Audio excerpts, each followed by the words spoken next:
Hey guys, you're listening to the RE Social Podcast. I'm Jesse Vasquez. Tune in for this episode. You're listening to the RE Social Podcast with your hosts, Andrew and Vince from OnV Invest. For more information, go to onvinvest.com. What's up, you guys? Welcome to another episode of RE Social Podcast. And today we have a very special guest, Jesse Vasquez. No BS, all facts guy. He already called me out for having a Epiphone Les Paul in the back. So, shout out right. to He's right. Epiphone Les Paul, poor guitar players. Jesse, welcome to the show. Hey, what's up, guys? Thanks for having me on. I appreciate being here. Yeah, and I actually asked you to play that guitar, and you pushed it off and said it's your buddy. So, yeah, man.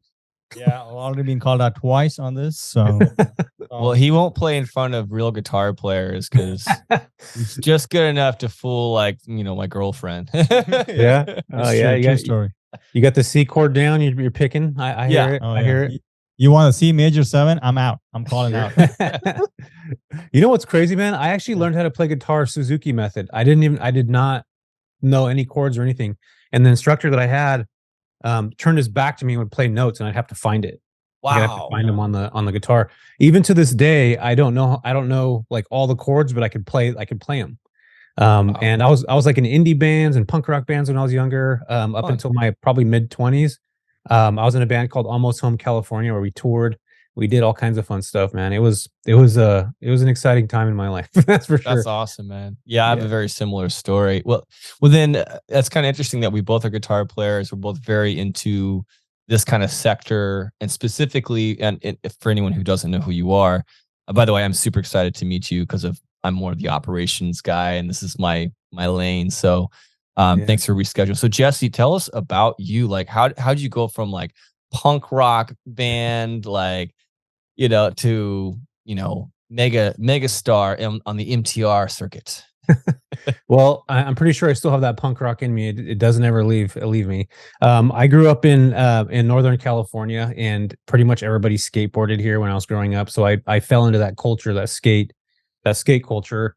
And it's almost like an ethnicity. Like once you have that in you, it carries with you your entire life. And skate culture was for me, just being able to be around people and encouraging people. And for those people that don't skateboard, like I still skate to this day. I'm in my 40s with my kids. So I've skated my entire life, and it's like riding a bike. It's second nature to me. So I love that kind of stuff. In fact, I think skateboarding helped me in my career later on, and we can dive into that a little bit later. But I started working in healthcare, and I jumped into healthcare in 2003. My daughter was born in 2003. I got a job delivering oxygen for a company, and then I got promoted into a sales rep, and then kind of went into the rabbit hole of sales management and things like that. But I ended up connecting with a travel nurse back in 2015. Her name was Barbara, and it was at a place called Doctors Medical Center here in the Central Valley. I remember sitting on a hospital. Well, I wasn't sitting. I was walking through a hospital floor. Those dimly lit, like kind of yellow looking hospital. They have a yellow tint to them. I was in one of those kinds of cubicles where all the clinicians kind of hang out, where they're looking at patients' charts and stuff. And there's this woman that had this beautiful accent, because everybody here in California says dude and bro and man, just like we all do here. And she had this awesome accent. She was saying things like, you guys try to guess where this accent comes from. Don't you know? Isn't he a doll? Anybody? No? Don't you know? Don't Is you that know? Canadian? No, it kind of has. South? No, she was from. Know this. What is it? She's from Fargo, North Dakota. North Dakota. Yeah. She said A, and she was saying, yeah. So I just I was gravitated towards that voice, because again, we don't hear that very much here. And I was asking her, like, what are you doing here? Like, what's going on? And she just basically was, I'm a travel nurse. I asked her where she was staying, and she told me she was staying at the hotel on the planet, which is Motel 6, which was right around the corner from the hospital.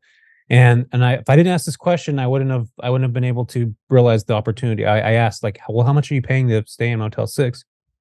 $3,000 a month, $3,000 for a Motel 6. And this was back in 2015. So for me to hear that, I could, my thought process was, and I didn't own any property at the time, is like, I could go buy a home right now. The mortgage payment would be $1,500, and I can house like a Barbara for $3,000 in an entire home. So I asked her, like, who do I talk to here? And she's like, well, just talk to the HR department. That's who hired, or that's who brought me into this department.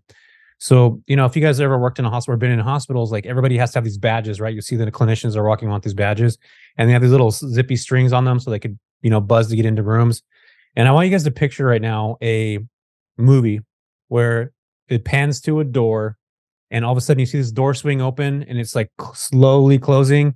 And then all of a sudden it pans down to the bottom. You see a foot, a shoe stop it. Mm-hmm. That's exactly what happened. So about an inch and a half before the door was about to shut, I shoved my foot in there like a maniac. Door stopped. I opened it. I went in there and I talked to a woman named Misty. And she basically said, "Hey, Jess, we were looking for somebody like you that can house clinicians. We're having a difficult time. There's not enough housing. There's not enough clinicians to meet the demand for the amount of patients here. What can you do for us?" Within that first 30 days, I went and bought my first property. I got a contract with the hospital. And that's where I realized like the opportunity that was in front of me at that moment. Because every hospital that I went into, from Southern California to the Bay Area to because I was in management, every single one of those hospitals had barbers that were working, travel nurses from Midwest or from anywhere in the US, that were just working on location for typically 90 days at a time. And that's where I realized like, holy smokes, there's opportunity all over the place here in NorCal, Southern California, all over the place. So and what year about was that when that took place? 2015. Yeah, 2015. Yeah, wow. That's way early then. That's Yeah. crazy. So you were one of the pioneers almost, if you will. Well, man, a lot of people were doing this beforehand. There's travel clinicians started coming into the US back in the 70s or the 80s when AIDS became a pandemic here. So like people didn't want to touch any patients that had AIDS. So that's why there's a lot of Philippines workers that are here that migrated here, because the US actually brought them to almost like work on these patients because everybody was scared to do it, which is kind of jacked up if you think about it. They're like the guinea pigs because nobody knew. So that's why you see again a lot of here in California, especially Northern California. There's a lot of Filipinos that are clinicians because a lot of in the Philippines people are, that's like the number one thing is you become a nurse when you graduate high school. It's like the families push them off. Yeah, man, it was just in the way that I went about it, it was different. It wasn't just that I was housing that nurse. I went the route of connecting with the business and creating a relationship with the business, which was the recruiter. And those recruiters, the agencies paid more money. It's not like I'm talking to a travel nurse herself and I'm getting her to stay at my home. The agencies are actually paying for the clinicians to come stay. And it's changed since 2015. It's not the same way anymore. Agencies used to pay for these clinicians. Now they still do that, but it's more of like specialty doctors, physicians, residents. So you still have that pool where the agencies are paying, but nurses get stipend pay now, which these companies will pay a stipend amount to have these these clinicians here on a weekly basis. So and it's tax free. So a lot of times the clinicians don't want to spend a bunch of money to have somebody stay at a property because they got to pay bills back at home, plus they got to pay for housing here. So it's just it's a different way of doing things. In fact, I think right now the business to business approach is the better route to go because you're truly building a business. Like you're building your house on your own land. And if you're on Airbnb or you're on Furnish Finder, you're building a house and just kind of waiting for somebody to show up. And Airbnb can decide, like, look at New York, look at Dallas, look at a lot of places, you're delisted. Yeah. So, I'm in control and I get to create this business. And I think that's the major difference is that I actually truly own it. And for me, that's important because I could sell either one of those. I can sell my real estate and I can sell his business, both for a ton of money. So I just think it's a smarter way or more intuitive way to build, a business outside of real estate, but still connected. What were some of because it was probably still kind of new, especially with Airbnb, just kind of a recent platform, 2015. What were some of the challenges that you had to overcome? What were some of those like, oh, didn't know that was going to be a thing or a problem? Like, what was that like? Yeah, the challenges were, well, let me kind of explain my job first. Then you guys are going to understand why it was relatively easy for me. So my job was to go in and talk to, they were called discharge planners that were sending patients home. So I had to go in there and have people know, like, and trust me. And I would take them Starbucks. I would take them, food. I basically wanted to be remembered is essentially what it is. And for anybody that does any outside sales, like that is the most difficult job there is. It's super hard. You have to connect with people and there's like 50 other people that are just like you doing the exact same shit. So you have to try to figure stuff out. But for me, that came relatively pretty easy. I think I'm pretty easy to get along with. It's just a characteristic that I've had my whole life. And So for me, I just took the approach of I'm just doing exactly what I do with my W-2 job, but with a company. So a lot of the pitfalls that I see people run into now, it's like I can't get somebody on the phone, or I can't connect with them via LinkedIn. I'm not able to connect with the recruiter. Like all that stuff was very natural to me. So I think again, I would get on a call, I would talk to those folks to wherever they're at. I would send them Starbucks as we were having a meeting. So it was a virtual meeting. And back then it was Skype. I don't know if you guys remember Skype at all. I don't even know if Skype is still around. So we had calls. I did calls with them on Skype. So it was very similar to Zoom now. So I essentially did the same thing. It was almost like I'm meeting that person, firsthand. I'm sending Starbucks to them or lunch, and we would just have conversations, and we'd be able to, talk about what it is that I do and how I operate. So it's essentially the same thing. And things are a lot easier now because we have DoorDash and we have, all these other things that we could do. Back then I was ordering pizza and crap, paying over the phone, ordering pizza, stuff like that. So now it's a lot easier to do that, but most people aren't going to think about building an impression and putting those things together. So for me, that was the easier part. The difficult part was getting, only having one property, only having two properties, because a lot of times these agencies want to deal with people that have more properties, more doors, more opportunity for people to stay. And I realized quickly that if I now connected with an Airbnb owner or connected with people that were on Furnish Finder, I can build a little allies. So if I only have two properties, I can now connect with you. I can connect with some other folks. And now I look like I have 10 properties to an agency. And that's essentially what I did, is I mailed all these people on Airbnb that had properties. I connected with folks on Furnish Finder, Craigslist, and just said, hey, this is what I do. I connect with ththese companies. They're paying me 3 to 5x long-term rental rates. I just want a 20% commission, and I'll get people that can stay with you for 3 months at a time. So I had folks that were staying at these other properties. And it's really cool to have that, because at the end of the day, I'm taking care of the agent. I'm taking care of the clinician that's coming, and I'm taking care of that other landlord, right? And they're making way more than they would have, if they were just to rent it on Airbnb, and it's steady. And I think that's really one of the cool things about the midterm spaces. It's kind of what I'm trying to build, is for people not to feel like that scarcity mindset, like book me, kind of like how Airbnb owners are. They're like, my place is the best on the block. Make sure you get mine. With the midterm space, I'm trying to cultivate that, like, we are collectively better together, and if you're booked, then you can send me a referral, or we can pass these referrals along to each other. I think that's really the best way to do it. So that's kind of one of the pitfalls that I ran into early on, is just, how do I acquire more properties? How am I able to do that? But then I realized I can essentially co-host, which, that's what it is essentially, is co-hosting. So. All right. So for someone who's listening, maybe us, let's say we have about 20 doors in Orange County and Inland Empire, and we're like doing long-term, or somebody's listening has got a couple of doors. What do we have to do do we have to go to hospital? Like, I have to take like days off from my work and then I start hitting up hospitals, or what do we do? What's the first step? Yeah. I mean, I would connect with the HR department. I would check to see if there's travelers there. I'd go to Indeed.com and just look and see what companies are hiring. You can do that for free. It doesn't cost anything. You can go drive by extended stay hotels, that are the hotels that have, the extended stay hotels is the largest corporate housing hotel chain in America. And you can drive by there at 7 p.m. at night like a creeper and just take a picture of all the work trucks out there. You can call those companies in the morning. There's a lot of intuitive ways to do this, but most people aren't spending the time and energy to do it, because most people like things that are simple, like taking a few pictures and putting it on Airbnb. And on that, like, what other business can you think of that you can literally take pictures of besides your feet and put it on the internet, and somebody will buy that? It's so simple, you guys. And I think that's where, people are used to that. And this is not simple. It takes time and energy. It's not passive. You're putting time and energy into it. But my returns are going to outdo a lot of other people's. And I'm actually truly building a business. And I'm not, reliant on these online travel agencies. So when you call them, Jesse, so what are you asking for? Like, can we talk to the relocation specialist or HR? Like, what do you ask for? Yeah. So the pitch for a relocation specialist, that's for housing folks that have lost their home. Same thing. You're just basically saying like what you do, how you operate. The goal is to be able to find out what problems they have and to solve those problems. If there's not enough houses, you're going to band your properties together and maybe connect with some other folks. The goal is to try to see what their needs are. If their clinicians are outsourced, if they're working for other agencies, if they have one person in the hospital that handles all the travelers that are coming in. So it's really looking at it again, how do I solve problems? And if you think about most of the people that are super successful in any business, let's just take like Jeff Bezos or Elon Musk.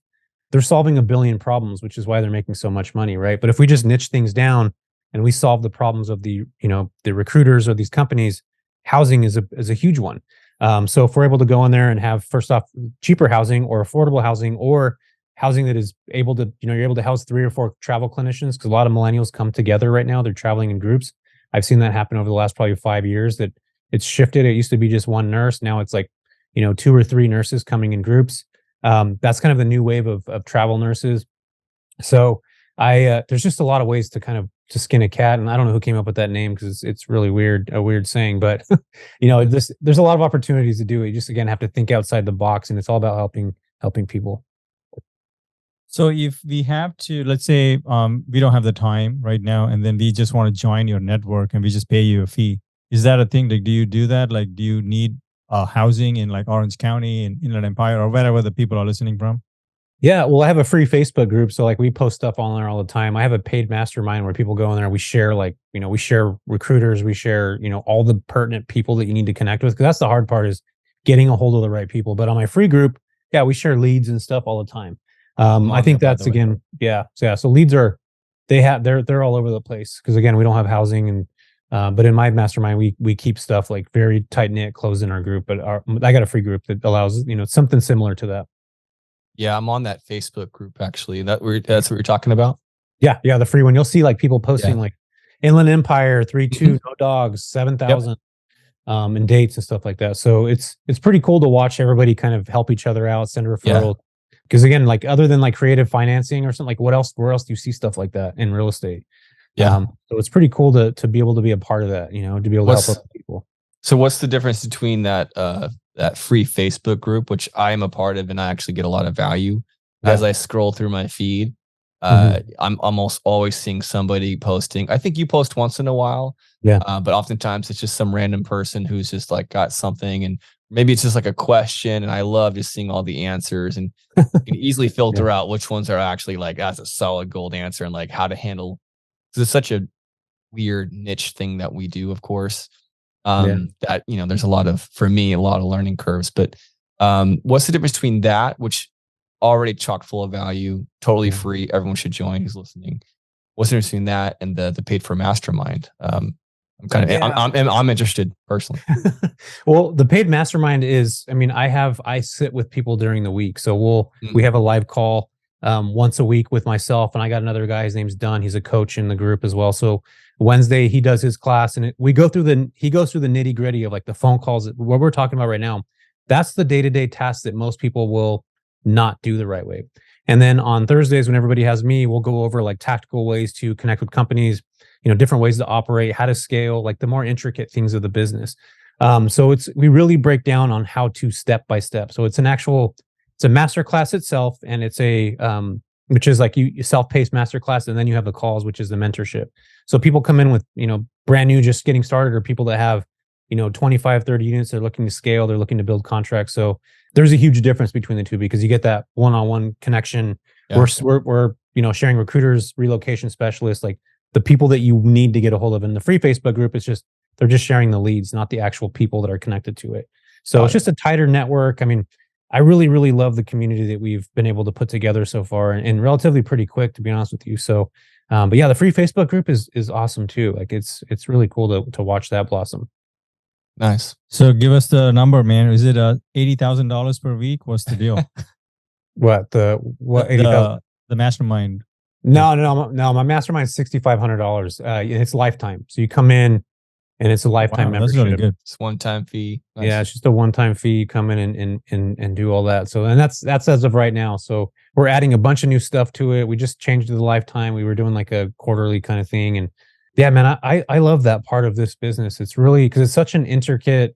You just said it a second ago. There's so many nuances to it that if you're just learning, it's hard to like grasp. And if you guys go watch my YouTube videos, like I give it all away for free. The blueprint's online, like all over the place.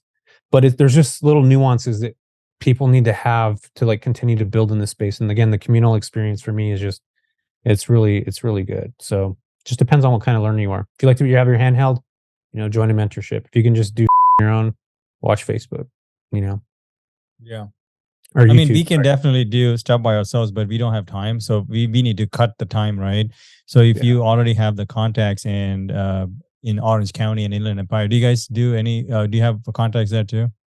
Yeah, we have contacts everywhere. I would say that California is pretty heavy with a lot of students in there. We have about 350 to 400 students right now, and a lot of them are California, SoCal to be exact, but they're all spread out all over the US. But yeah, there's a lot in Riverside, Orange County, Long Beach, kind of all up and down that whole LA, Orange County area. San Diego, even a lot of San Diego too. Are you able to skirt a lot of the landlord-friendly laws using these kind of midterms because you're really cutting out a lot of the garbage and going directly to like $1 billion insurance company? They're not going to squat, right? Oh, heck no. Yeah, no. And the cool thing about what we do too is the agencies are the lessees on the property. I would say about 40% of the time, the agencies are the lessees on these deals. So yeah, they're multi-million-dollar agencies are not going to not pay. And even if they're not the lessee, they're still holding responsibility a lot of times for the clients that are in there. And, I don't have to worry about squatters or anything like that. That's not something I think about. I've been doing it for 8 years, done a ton of these, and I've never had a squatter ever. So, I mean, that's cool, right? And we operate in the Bay Area and stuff too, which is like, kind of like LA. It's hard if somebody's in a home and they decide to stay there, like you can't get them out. Oakland, San Francisco, like it's impossible, and never had that issue. Because again, these folks are on assignment. They're there to like do a job, or they lost their home, and there's a time frame for them to leave. They're not like just kind of living. They're working. It's a very different class of person. Yeah, totally. Sure. Yeah, that's so interesting, man. What so it's interesting because I'm connecting right now with a gentleman who's just kind of starting the business that sounds like you've already well established. He takes 10%. And does kind of the same thing where he's the B2B guy. He connects guys like me who, have multiple properties, multiple Airbnbs and stuff. And says, hey, is this thing available? I've got somebody who wants to move in. He wanted to pay 2 to 3 times whatever, blah, blah, blah. And that's essentially what your company does. Yeah. Yeah. We connect partner A to partner B. We do that all the time. We have, just in our group alone, there's probably 500 homes all across the US that we connect with. And we have a portal. We share everybody's like information. So I can go to a relocation specialist today in my program and say, I have a network of 500 properties. So that looks already amazing. That's already one of the things. So yeah, we just kind of connect person A to person B. 10% is cheap. We charge 15%, sometimes even 20%, depending on the price amount. But yeah, we'll get a fee and we'll pass those referrals over, if we can. Again, we try to keep those in our group. But if there's obviously sometimes we go outside of that, man, it's a pretty good payday. You get your pay every month, and then we assume the cash and kind of divvy it out. So it's a good deal, man. It really is. And I'm just going to speak selfishly right now. We've had a couple of swing and misses, just some walkthroughs, and it just didn't quite work out. At this juncture, just so you know, I've got about 5 people, from corporate housing specialists to insurance guys to just the B2B guys. Not quite landed the plane, but I'm hoping we can. In fact, we've got another one that's kind of interested in our Mentone place, actually, Jasper B, which would be nice. Anyways, what would you recommend? What advice would you give me? Like, should I be screening these tenants? Should I be, what should I be doing and taking, Have you thought about investing in real estate and taking advantage of all of those benefits without any of the work? That is something that OnV Invest not only provides, but has been providing since its inception. With friends and family, we have built an empire in a system of a wealth generating tool that is giving us and our friends and family that leverage in their life to create true wealth. Go to onvinvest.com for more to see if you qualify. And thanks for listening. Yeah, I would be looking for, there's a reason why these people aren't staying at your home. So I'd find out why, get a feedback form. What was it about the place?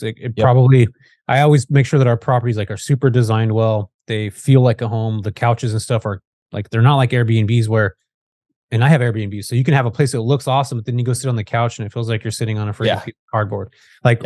All of our staple pieces are lush like a home typically, so it feels very homey. So I would suggest that. And then I would also make sure that you're connecting with these agencies and companies that are, able to give you feedback. They're able to tell you like, hey, this is why they didn't want to be there. It was not close enough, because that's always going to happen. And that's the thing, is that if people are just going after insurance claims, it's so circumstantial. Although there is a fire every 88 seconds or a flood every 88 seconds in the US, people lose their homes all the time. It has to be in the right area. It's got to be in the right zip code. If their kids are going to school, it's got to be in the same zip code as school district. There's a billion different variabilities. So when people are like, I only house insurance claims, it's impossible to do it with one property in one place all the time. They're always going to be moving. So you have to have multiple different avatars that you're going after at one time. But there's, again, it's definitely a way to build credibility in the space, and it's a way to, have different resources that you're connecting with. So the only way to connect with you and getting those referrals would be through the mentorship program, or how's that work? Yeah, we're actually working on developing a direct. Have you heard of corporate housing by owner? Mm-hmm. Yeah, we're working on creating something very similar to that right now. We're probably still about 6 months out. We just picked up a software engineer that's coming in to like really help develop that. Nice. So the network would be essentially, I come in or you come in with a property and say we posted it's Orange County, whatever, Long Beach, something like that. I would post it up on the network. You select that you have availability for the dates that I ask. It shows a price, and then you click and say, yes, I'm available for it. We would go back to the agency and build that connection and get somebody into that property. But I think, again, for me, one of the problems with that is that I want to make sure that I know that the properties that I'm going to be dealing with are like top class. Like they're good. That's the problem, is a lot of people will put their homes up. And if you guys look on Furnish Finder, a lot of them look like grandma's house. It's just like old leather couches. They don't look clean. Phone pictures. Yeah, phone pictures. Like those aren't quality. That's not a quality, type property. So you have to think about this. And this, I think, is why I'm successful in this space. Is that there was a time when I flipped, instead of making money, it started being about hospitality and service to these folks that literally lose their entire homes. And so for me, I have a super huge soft spot for that. And there was one in particular moment. This woman named Irene. I was sitting at a dinner table. She came and looked at the house with her dog, and she sat there and she's like, Jesse, like the one thing that I want is to be able to sit with my family and eat dinner. Like that's what we did. She was an Indian woman, and that was her culture. Like they had dinner at the table every night. That's what they did. And she's like, we were all in 3 different hotel rooms, because she had a couple adult kids who were living with her, the grandma or the mom and the dad that were living there. She's like, we can't all come and sit together and eat in the same place. Like that's the one thing I want. She was crying to me. And at that moment, I realized, like, these simple things that most people want, or we take for granted on a regular basis, like somebody just wants that in a home. And that changed the way my entire mentality looked with this business. It wasn't about making money anymore. It's like, how do I make these people feel safe, comfortable in an environment where they can thrive again after losing like literally all their belongings or whatnot. So once I changed that mentality, everything kind of took like an upward, like a hockey stick. We were doing well, and then whoosh, it just shot up once we changed the way we operated and put those clients first in their whole, their stay. We upgraded a lot of the things. If they had certain stuff at the home that we didn't have, we would go out and buy that so that when they came in, they felt comfortable with it. So it just changed. And then they were going back to those relocation specialists and saying, hey, this guy's doing all kinds of stuff. Like we didn't expect him to do it, but he's doing it. And that's that good word that comes back. So yeah, your brand is everything. Yeah. Yeah. 100%. Yeah. Under promise, over deliver. Good lessons from that. Yeah. I mean, we'll touch base after the show. I'll send you an email with our stuff. We'll be happy to, get on your list and pay you whatever fees you guys got going on, because we want to connect and meet with like-minded people who are higher level than us. We met Rafa a few times. We know him too. Oh yeah, Rafa. Yeah, he's a good dude. Yeah, our stuff is fairly good quality, like living spaces, typically, like good mattresses, good furniture. I try not to cheap out on stuff that matters, Yeah, like beds, couches. Yeah, I never do IKEA, like ever.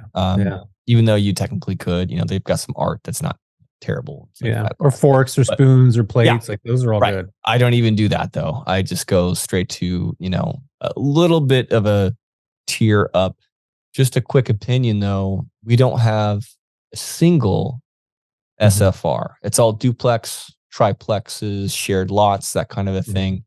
Do you think that's why? Well, when people lose so like for travel nurses, business travelers, those are gonna be totally fine. But when somebody loses their home, typically what they like to do is stay in something that's similar to what they have. Mm, So if that is a home that they lose, they're typically not going to go to a townhouse, or they're not going to go mm. to, a condo. They're going to go to a property. And those properties, the single family homes, typically have a higher loss of D coverage. I'm not sure if you're familiar with the terms on that. What's that? Yeah, so basically, it's an insurance. It's their insurance. There's a certain cap that they have on their insurance, and there's no way to justify how much it is. Every insurance is different. So if they have $1 million home, which you guys are on SoCal, most of those properties are going to cost $1 million. So they're going to have a higher price point than, say, if somebody had a house that burnt in Turlock, right? Which the median price is 380, 390. So you're going to get a different price point. But yeah, it has to be something that's same and similar. If they have a 5-bedroom house, they're not going to stay in a 4-bedroom or 3-bedroom. They're going to want to stay in something similar. So it could be that, man. It could be, and it's harder sometimes to get those smaller units booked through insurance companies. I've, again, for doing this for so long, I've just seen, only a handful of claims that are actually studios or 1-bedrooms. I'm not saying they don't happen, but they're just not as often. But typically the single families do very well. And I did things backwards. I bought a bunch of single family homes, and now I'm barely starting to get into multifamily, the more doors.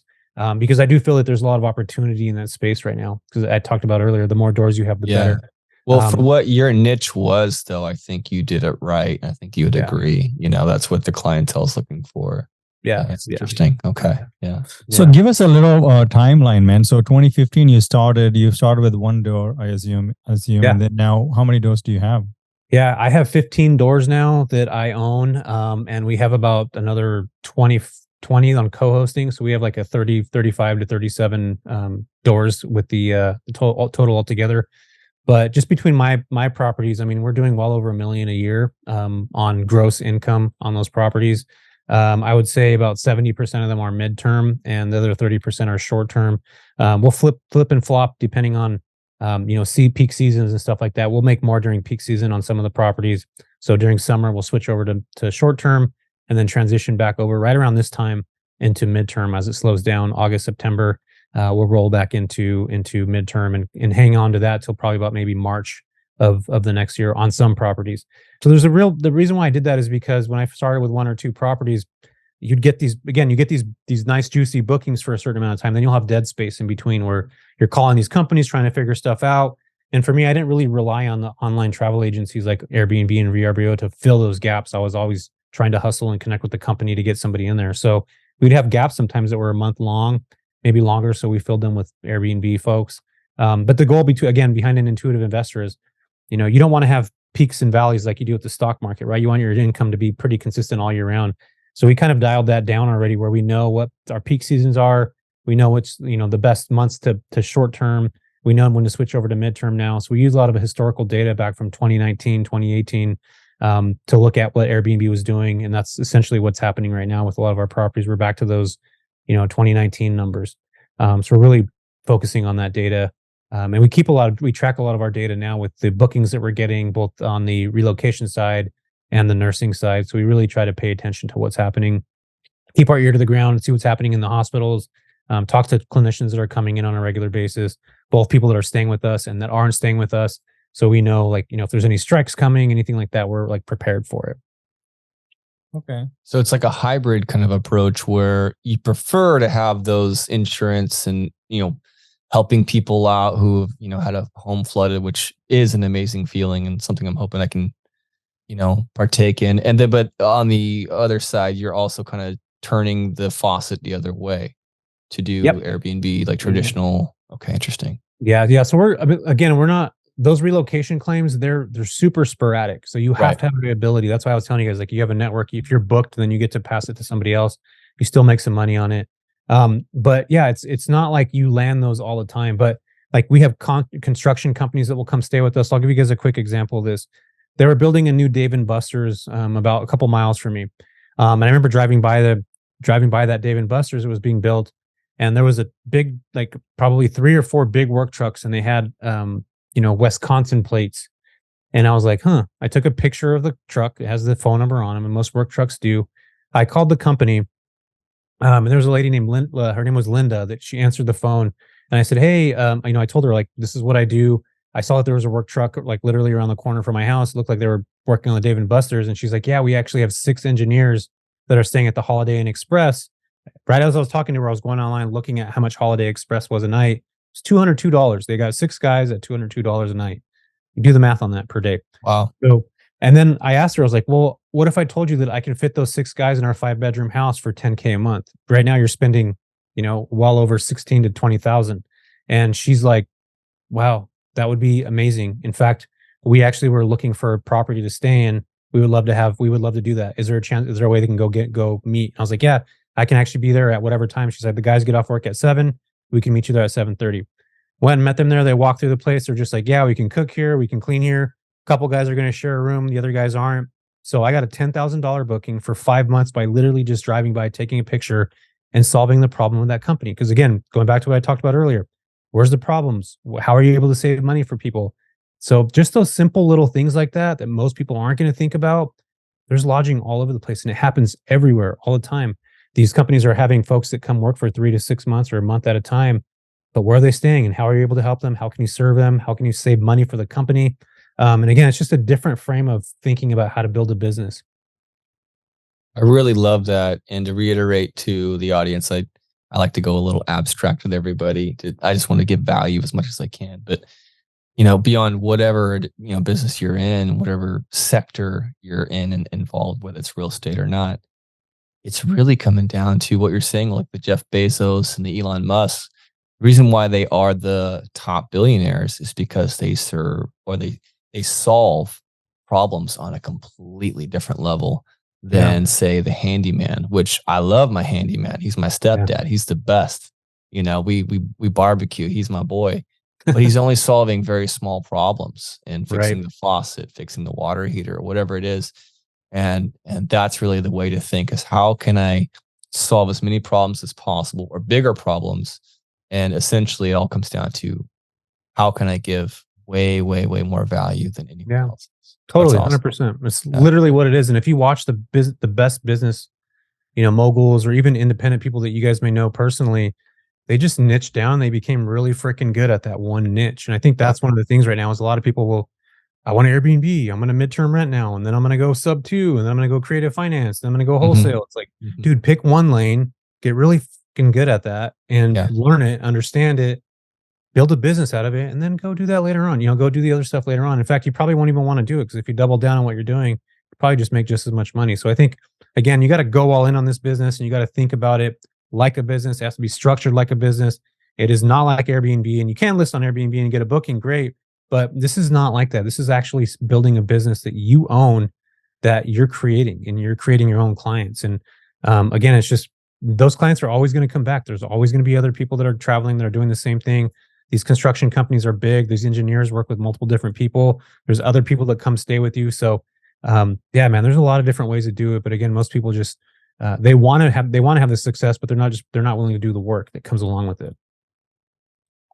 Everything always comes down to hard work. I know. That's awesome, man. Unsexy secrets. And then for the doors, man, you're trying to buy the 15 doors. Is it 15 properties, single families, or? No, we're doing multi-units now. So like, a lot of splits of like 2-2s, 1-1, stuff like that. Sure. Because I think there's a lot of opportunity right now in that, depending on where the market's at. Like, I'm in Northern California. I'm in one of those little pockets where there's not enough clinicians to meet the demand of patients. We've always had that. There's one college that has 30 graduates a year that are registered nurses. There's over, 1 million people within a 150-mile radius of where I'm at. There's just not enough nurses. A lot of the clinicians that graduate here take off to other places, because who the hell wants to be in the Dust Bowl of California? So all these clinicians leave. So it's just been one of those places, anywhere from Bakersfield all the way up to Lodi, Sacramento. Up that 99 is a really good area to invest in the Central Valley. There's just a lot of growth here. In fact, I just read an article, and like Los Angeles is one of the most expensive places to live. It's like 47% higher than the rest of the US, but starting to come up is like Modesto, Turlock, Merced, Stockton, even, because those people that were in the Bay Area are now coming here and being able to buy a property that's a lot cheaper, but they're getting way more. And you're starting to see that happen all over. I think over outside of Orange County too, you start going up to the east, and you got those other little subdivisions, little country, those little areas that are starting to build out. And they're becoming, look at Santa Clarita. I mean, like, 7-8 years ago, it was nothing, it wasn't really a whole lot. and now it's grown a lot. So we're seeing that over here up in Northern California a lot, where people are migrating out. It's continuing to keep the prices of the homes high, and there's just not enough that are being built. So, and how are you raising capital to buy these deals, or you just have money? Yeah, I have money, but we raise capital too. Like we, we'll get together. I have a few investors that I work with now. I have some private money that I can go to. A couple guys that are pretty well off, and we can raise capital pretty quick. So yeah, that's if we find deals, we'll jump on them right away. In fact, we were looking, anywhere in the Northern California area to pick up 20 units plus, that have a pretty good mix and hopefully unoccupied. And hopefully I get into, I really want to get into building stuff from the ground up at some point, hopefully in the future, so we can kind of curate these branded, just like we talked about, branded type of, not necessarily hotels, but communities where, these clinicians and stuff are traveling from all over the US. There's not a communal experience. And if you look at, some of the best things right now that we're seeing, there's a communal experience attached to it. So we want to have like a rec center where everybody can come together. And every Tuesday we have, it's like a meet and greet. People get to meet each other from all over, wherever they're coming from. And people can form those relationships with each other and, be able to stay in Orange County, then fly over to Texas, same thing there, fly over to, some outskirts of Chicago. And there's another one of those there. So these clinicians can find these little hubs and stay, in one of the properties that we have that's same and similar. So that's the goal. We're working on that right now. That's awesome, man. I know you have to go. I just wanted to end on a quick question on social media. You've been blowing up and, all over the place. That's how, we know you from Bigger Pockets and Instagram and stuff. So how has that changed your game? Or were you already pretty involved in MTR? You already knew everything and you kind of just using this for future, or did that help you grow? Yeah. I've been in this midterm space for a long time, and specifically this niche, like we talked about. So there's not very many people that really know the nuances that come along with that. So I feel like there's a lot of people that talk about midterm rentals, but they're just listing on Airbnb and they're listing on Furnish Finder. I think what I'm doing is totally different. So I think that sparked a lot. I don't like being on camera. I don't like making reels. I don't like that stuff. I don't like doing YouTube. I actually do like doing YouTube because it's education, but the reels and stuff, I'm not a fan. But I think it's so important. And one of the things that I've talked to some of these people that are super successful in the space, and they're so right. I'm going to tell you guys, they said, once you start getting known, you're going to go from what you did, which is all the, the work, connecting with companies, agencies, buying properties, to becoming a content creator. And I feel that happening now, where it's my life has shifted from doing all those things, which is the work, to now putting content together. And that's been a hard thing for me to maneuver. And I think a lot of successful people in the space don't tell people that. But man, you start doing a lot of content and not necessarily the work that you're used to doing, and it's hard to find the balance on those two things. So I'm kind of in a phase right now where I know I'm growing, and I know this space is going to continue to grow. But I'm really trying to be honor myself in the space and not be, I'm just not a big fan of being on reels and stuff like that. But your reels are all over the place. Yeah. So it's cool, man. I'm very humbled on a regular basis, just how lucky I am to be in this space and to be able to build and be at the right place at the right time, have the right person see me, get on Bigger Pockets, get connected to these people that are doing really big things and speaking and putting events on. It's mind blowing, man. Just some skater punk kid from Northern California that, is now being able to build these kinds of things. So I feel incredibly grateful. Yeah. From punk to pioneer. What a legend. From punk to pioneer. Hey, speaking of, and again, I'm kind of speaking selfishly, but also I guess for the audience, depending on when we release this episode, when's your next speaking event or networking event? How can we find out about that and attend? Yeah, I'm going to be speaking with Soli Catiano, I think is her name, Leases and Lattes, or Lattes and Leases. She has an event. Yeah, we know her. Yeah, she's got an event coming up in the next, I think 10 days with Pace Morby and a couple other people. So I'm doing a summit with them. And then I'm doing Robuilt, his host con in the end of October in Houston, Texas. And then I'm having a big event in San Diego in April of next year. We're going to have about 800 people at the Midterm Rental Summit. We did one this year. It sold out. It was freaking killer. So we're going to double it this time. We had 1,000 people on a waiting list to go. And I'm just excited. That's how big this market is getting right now, man. It's really, really picking up steam. So, nice. I'll definitely try to be at the San Diego one in April for sure. That sounds awesome. Yeah, we'll be there, man. It's down the street for us. I love San Diego as well, just for the record. Me too. I love it there. In fact, I want to move there. That's great. awesome, man. If you ever come, if you're going to come to Orange County or anything, let us know, man. We'll host you. Yeah. Do you know David and Amanda Fornelli? David and Amanda. That sounds super familiar, but no, I don't. Yeah, they're similar space, and they're friends with like. Maybe I do know them. I think they're doing the hotel stuff just like you. They're trying to do that too now. Yeah, that's smart, man. That is super smart. Are they from Santa Barbara or somewhere right over there? I think they're Inland Empire, right? Inland Empire. Yeah. Okay, yeah. I talked to her. I talked to her about that. Yeah, I think she went to school with Tony Robinson. Yeah. I think that's a super smart move. Right now, real estate is becoming difficult. People that bought homes in the last couple of years, the last 5 years, 6 years, myself included, it was pretty damn easy to make money, and now like the rates being high, we have to think of alternative ways to bring cash flow in. And I think that contracting, niching down, super smart right now, especially kind of riding this wave that's coming through. And I think that's where the savvy investors are going to win every time is they're pivoting, they're moving, they're changing what they did in the past isn't working, and they're making a new path. And I think that's such an important piece of both entrepreneurship and just being able to adapt and pivot. Yeah, man. I know you have to go. Any last questions, Drew? No, man. I appreciate your time, Jesse. Yeah. Thank you so much. We always like to end with just like shameless plug, like how can we find you, Instagrams, all that stuff. Yeah. You guys can find me on YouTube at The Real Jesse Vasquez, or just type in Jesse Vasquez in the search bar. And you can find me on Instagram, where I give a bunch of tips and tricks and stuff at The Real Jesse Vasquez on there. But yeah, just reach out if you guys have any questions. I'm usually the one that answers pretty much all my DMs, and I'm just here to help people, learn how to do this. And I have, again, my YouTube channel is like a ton of free stuff on there, so go check that out if you guys are interested in this space. There's so much information on there. And if you guys want to get serious, check out his mastermind. Yeah, hey, hold on though. Who is the fake Jesse Vasquez? I know. I want to meet.